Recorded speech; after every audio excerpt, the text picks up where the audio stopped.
Halo semua, jumpa lagi bersama Ridwan Maulana di sini. Hari ini gue lagi di rumah salah satu temen gue, guru Provarion gue. Tempat nanya-nanya kalau mau Provario. Ini adanya di daerah Ciledug, di rumah Mas Yudi. Mungkin beberapa yang kalian semua udah pada tahu Mas Yudi. Untuk yang anak-anak Vario, gue datang ke sini mau ngobrol-ngobrol dikit, mau nanya-nanya tentang barang yang dibuat sama Mas Yudi.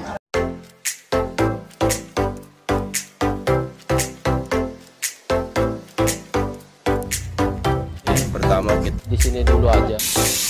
Jumpa lagi bersama Ridwan guys. Jumpa lagi. Halo guys.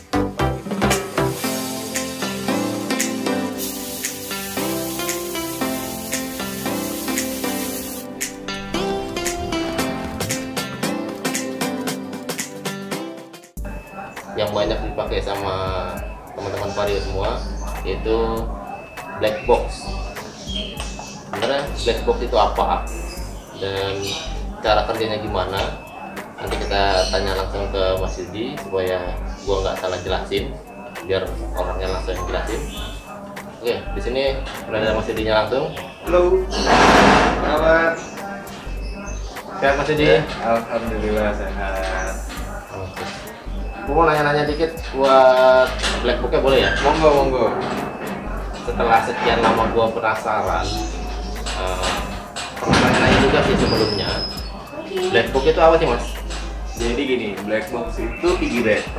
Piggyback itu mungkin banyak yang belum ngerti juga kali ya. Jadi piggyback itu adalah manipulasi untuk ECU, karena di satu sisi ECU itu sudah didesain sama pabrikan dengan settingan yang paling sempurna. Cuman sempurnanya untuk berkendara secara normal, secara irit, dan nggak ada emisi yang keluar terlalu banyak. Maksudnya timbal yang keluar terlalu banyak gitu sih. Ya, jadi intinya buat manipulasi ECU ya. Iya. Si black box ini dipakainya hanya untuk motor yang udah upgrade atau motor standar juga bisa pakai? Base on-nya harusnya namanya piggyback itu dari motor standar sudah bisa merubah dulu karakter mesin. Oke. Tapi di motor standar pun berasa ya perubahannya ya? Harusnya berasa. Gitu. Kira-kira kalau gua motor gua nih dipakein black box, ada kelebihan nggak, atau kenapa gua harus pasang black box supaya motor gua gimana? Oke, yang paling dasar sebenarnya gini, kalau kita tanpa piggyback sama sekali, sebenarnya itu memang settingan sudah sempurna dari pabrikan. Tapi, ini ada tapinya nih. Di saat kita butuh untuk akselerasi, ya di situ settingan itu ya berfungsinya hanya untuk pabrikan aja, tanpa piggyback ya. Oke. Sedangkan kalau kita pasang piggyback, yang yang settingan yang semau kita yang itu bisa kita dapat. Contoh, biasanya kan kalau di dalam ibu kota nih yang kita butuhin apa sih? Akselerasi, Ya.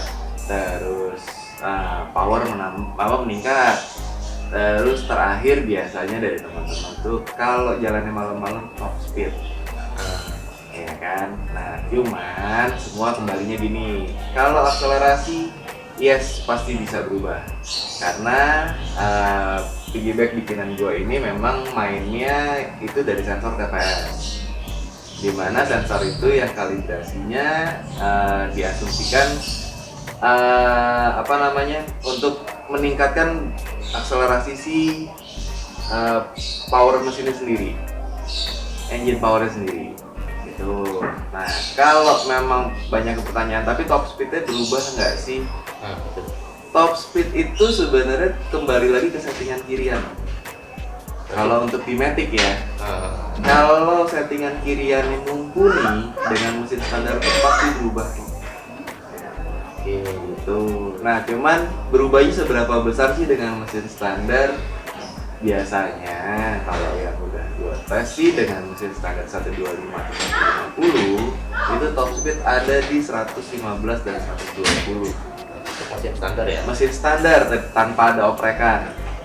Kirian aja? Hanya roller. Oh, hanya roller aja. Iya. Berarti oprekan CVT pun berpengaruh besar ya? Berpengaruh besar untuk menambah ke top speednya. Tapi biasanya semakin meningkat di top speed, akselerasinya akan down. Berarti nggak bisa besar dua-duanya ya? Nggak bisa. Nah, untuk mau besar dua-duanya, kalau dari teman-teman kebanyakan yaitu dari kiriannya dibikin ke arah middle up untuk mencapai top speed. Di sektor middle down yang untuk akselerasinya mereka pasang booster ya, contohnya kayak piggyback BB ini. Kayak gitu. Si piggyback ini hanya untuk motor matic atau bisa di motor lain Mas? Semua injeksi. Semua motor injeksi? Motor, mobil apapun. Oh, mobil juga bisa? Iya. Bisa di mobil juga ternyata. Sejauh ini pernah masang di mobil apa Mas? Yang udah pernah cobain masang? Avanza, City, Fit. Belum tahu ternyata bisa di mobil juga. Ini bener-bener bikin sendiri ya, ngerakit sendiri ya? Bikin sendiri Om. Jadi benar-benar mungkin bisa dilihat lah. Ini benar-benar produk dalam negeri, karya anak bangsa. Cintailah produk dalam negeri. Oke. Terus kalau si black box ini ada garansi nggak Mas? Ada. Untuk pembelian baru itu setahun. Garansi setahun. Garansi setahun itu gue ganti barang. Pemasangannya susah nggak sih atau lama nggak sih kalau buat masang ke motor matic kayak gini? Sebenarnya kalau untuk pemasangan itu semua hampir sama sih, lama-lama dinunggu mesin dingin. Kan nunggu adem dulu biar biar kerjanya gampang. Sebenarnya pemasangan itu kalau realnya sih mungkin sekitar 15-20 menit lah. Tapi nunggu mesin dingin ya itu kan relatif Om. Nggak semua mesin dinginnya sama. Itu aja. Nah, dengan kalau kita pasang black box ini, apakah part-part di motor kita ada yang diganti atau dinonaktifkan atau gimana Mas? Enggak, ada tetap aktif seperti normalnya aja. Normal semua ya, cuma dia buat manipulasi dari si sensor TPS tadi ya. Berarti kalau mau distandarin lagi pun bisa ya? Bisa. Andaikan itu dibuka lagi ya BB-nya, maksudnya black box-nya, itu semua akan kembali standar lagi semua. Nggak harus yang ini part ini jadi kita harus ganti lagi, enggak. Oke. Oke, kalau gitu gue mau coba pasang di motor gue boleh? Boleh, siap. Kita sambil tunggu mesin dingin ya. Oke. Sambil nunggu masih ngerakit-rakit kabel. Iya. Gue mau masih lihat isinya kayak apa. Cuma ya gue nggak bakal ngebocorin juga ini apaan aja. Cuma gue kasih lihat aja. Soalnya gue nggak ngerti juga ini apa namanya. Yang pasti ini part-part elektronik lah. Dan jarang sih setahu gue ya ada orang ngejual part elektronik atau elektrikal dikasih garansi. Biasanya part-part elektrik kayak gitu suka nggak ngasih garansi tuh. Nah, tapi di maksud ini di black box ini dikasih garansi 1 tahun. Nah, jadi si black box itu barangnya kayak gini ya, sesuai namanya ya, black box, kotak hitam. Tapi bukan kotak hitam yang di pesawat ya, beda lagi fungsinya. Ya isinya beginilah pokoknya ya, rangkaian part-part elektronik. Cukup keren sih menurut gua, bisa bikin kayak gini dan bisa dipakai di semua motor injeksi. Ya kalau harga ya gue nggak tahu ya kalau piggyback lain harganya berapa, soalnya gue belum pernah beli dan belum pernah masang. Ini juga gue karena penasaran sebenarnya. Gue penasarannya udah lama, cuma ya baru terrealisasinya sekarang ini. Nanti kita lihat proses pemasangannya. Ya nggak semuanya sih, nanti ada yang nyontek lagi. Ini udah lagi dibongkar. Jadi dia masangnya di sekitar sinilah pokoknya. Nggak bakal dikasih lihat juga. Jadi ini si BB atau black boxnya nanti sambung pakai soket ini.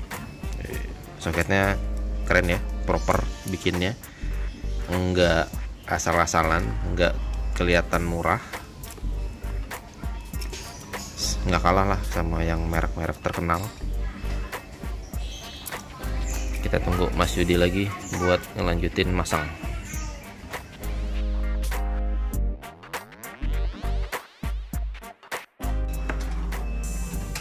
Baru dilanjut lagi, tadi kepotong buka puasa. Nih masih ada makanannya. lagi masang kabel-kabel ya, nggak gue kasih lihat ya, ntar pada nyontek. Nyontek nggak apa-apa, hasilnya pasti beda. Nah ini jadi ini alat buat nyetingnya Mas ya? Iya, bacanya. Buat ngebacanya. Ntar kita lihat kalau udah mulai nyeting, nanti di sini keluar angka-angka yang gue juga nggak tahu cara bacanya. Nah tuh kayak gitu. Angka ini ada 2. Ini angka sebelum, ini angka asli dari TPS-nya, dan ini angka setelah BB-nya. Yang bisa dirubah dari BB ya adalah angka ini. Berarti ini output setelah black box itu ya? Betul. Oke. Tuh, nanti kita lihat lagi ya pas di posisi nyetingnya ya. Oke.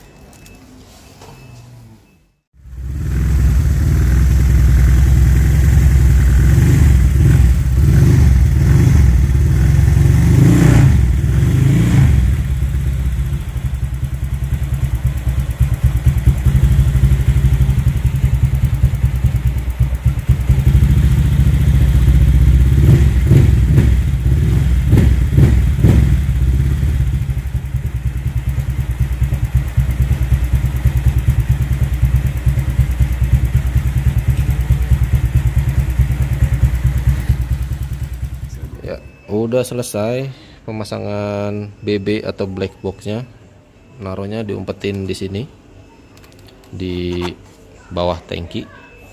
Kabelnya juga nggak seliweran kemana-mana karena emang simple maksud ya. Simpel banget. Cuma nambahin aja nih ada kabel ground. Masa. Oke, tinggal dirakit-rakit lagi bodinya. Cuma jok doang sih.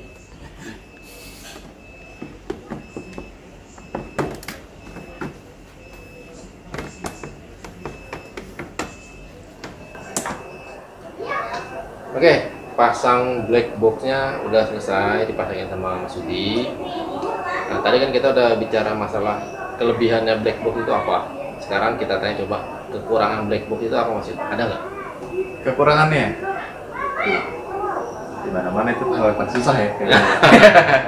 Karena biasanya ada kelebihan, pasti ada kekurangan dong. Nah, jadi gini, kekurangannya kalau gue sih jujur. Jadi biasanya itu di saat mesin dingin. Jadi karena gini, saat lo udah pasang piggyback berarti kan ada hal yang berubah daripada seharusnya. Iya. Contohnya dengan pasang black box, otomatis debit bensin lo karakternya akan berubah. Nah, di saat mesin dingin biasanya tuh di pagi hari pas mau manasin motor. Iya. Atau kita biasanya ya gini ya, mau berangkat kerja buru-buru nih, lupa sama namanya manasin. Nah, itu akan ada kendala yang namanya sedikit agak berbet. Tapi pas dingin aja. Dingin aja, di saat panas itu hilang. Oh, Gitu. Cuma itu berarti ya. Cuma itu aja. Yang lain normal ya. Yang lain normal. Oke, satu pertanyaan terakhir. Dengan pemasangan black box ini, motor-motor yang pakai black box apakah pasti jadi lebih boros, Mas? Oh enggak. Enggak. Tergantung cara bawa kah atau tergantung settingan atau memang dia nggak bakal bikin lebih boros? Oh enggak juga. Jadi gini, kalau dibilang tergantung dari settingan, memang tergantung dari kebutuhannya apa. Karena black box itu bisa disetting. Terus kalau dibilang dari cara bawa itu juga benar. Karena bawanya itu kalau motor injeksi pada umumnya tanpa ada perubahan manipulasi, itu kan lo gas saat lo perintahin gas mentok dia masih aja lemot-lemot aja kan buat akselerasinya. Betul. Nah, si black box ini merintahin ke ECU untuk berubah itu semua, makanya lebih responsif. Disitulah akselerasinya dapat. Tapi perubahan bensinnya, debit bensinnya banyak atau enggak, kalau lo bawanya santai, harusnya sih enggak. Bedanya paling sesendok. Gitu. Tergantung tangan lu gimana nih. Nah, sekolah nggak tangan. itu dia. Konsekuensi lah. Mau irit ya pelan-pelan. Kalau mau kenceng ya masa kamu boros. Gitu. Oke, satu terakhir Mas, ada pasti bakalan banyak yang nanya. Harganya berapa, Mas? Harganya sih kalau gue dibedain dengan kapasitas si motor aja sih. Jadi kalau untuk Matic itu 825. Kalau untuk bebek itu 925, untuk batangan itu 1,2. Untuk mobil 1,5. Jadi harganya segitu tergantung dari jenis motor ya. motornya Matic atau motor bebek atau motor laki ya, Iya. itu beda harganya. Gitu. Oke. Kalau yang mau nanya-nanya nanti boleh langsung ke Mas Yudi. Boleh. Taruh nomor HP sini nggak apa-apa ya? Boleh, boleh. Taruh nomor WhatsApp. HP-nya di sini, boleh WhatsApp atau mungkin boleh lewat Instagram juga boleh. Jangan lewat IG. Oh jangan. Jangan, soalnya IG gue isinya beda ntar. Oh, iya, Pada benar. bingung loh. Soalnya yang ditampilin bukan motor sama di IG. Nanti nge-add IG gue nggak ada yang mau unfollow, di follow banget pasti. Berarti lewat WhatsApp aja lebih aman. Boleh. Tanya-nanya sebelum masang. Mungkin pasti banyak penasaran buat motor ini gimana, buat motor itu gimana. Sebelum masang boleh nanya-nanya dulu Mas ya. Boleh banget. Oke. Jadi sekian dulu video kali ini. Terima kasih buat yang udah nonton sampai akhir. Jangan lupa di like dan di komen. Boleh di share konten ini kemanapun yang lo mau, dan jangan lupa di subscribe channel YouTube gua supaya nggak ketinggalan video-video terbaru. Sampai jumpa di video berikutnya ya. Dah.